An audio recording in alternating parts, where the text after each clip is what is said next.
Waliofikishwa mahakama wilaya ya Kiteto ni Robert Mchambui, mwenyekiti wa kijiji cha Engusero wilayani Kiteto, Mwachiwa Mgome, huyu ni mwenyekiti wa kitongoji cha Engusero, na Jarome Maiko, mwenyekiti wa kitongoji cha Mabululu. Kwa mujibu wa mwendesha mashtaka ya haya Masakilija katika mahakama wilaya ya Kiteto, na hapa anasema washtakiwa hao ni watumishi wa serikali, wanashtakiwa kwa makosa 8. Shtaka la kwanza hadi shtaka la 7 ni matumizi mabaya ya madaraka.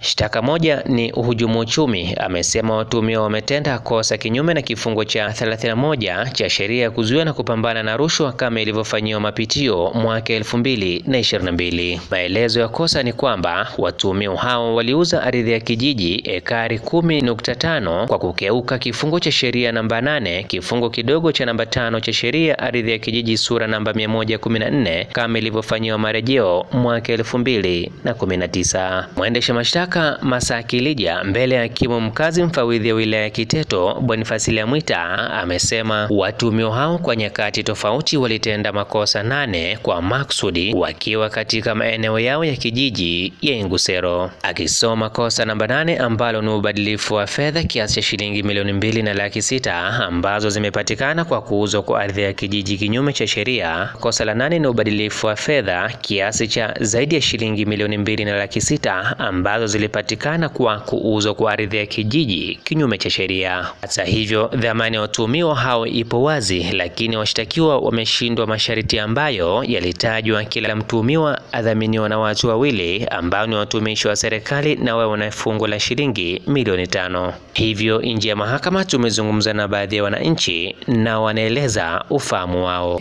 Ni kweli kwamba viongozi wamekamatwa kwa makosa mbalimbali na wamefikishwa mahakamani.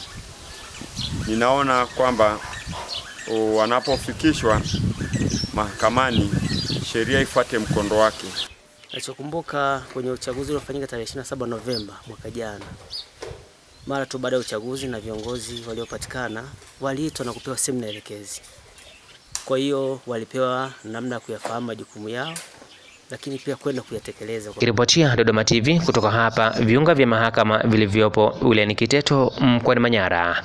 Mimi ni Kitana Hamisi, Kimvuli cha Jamii.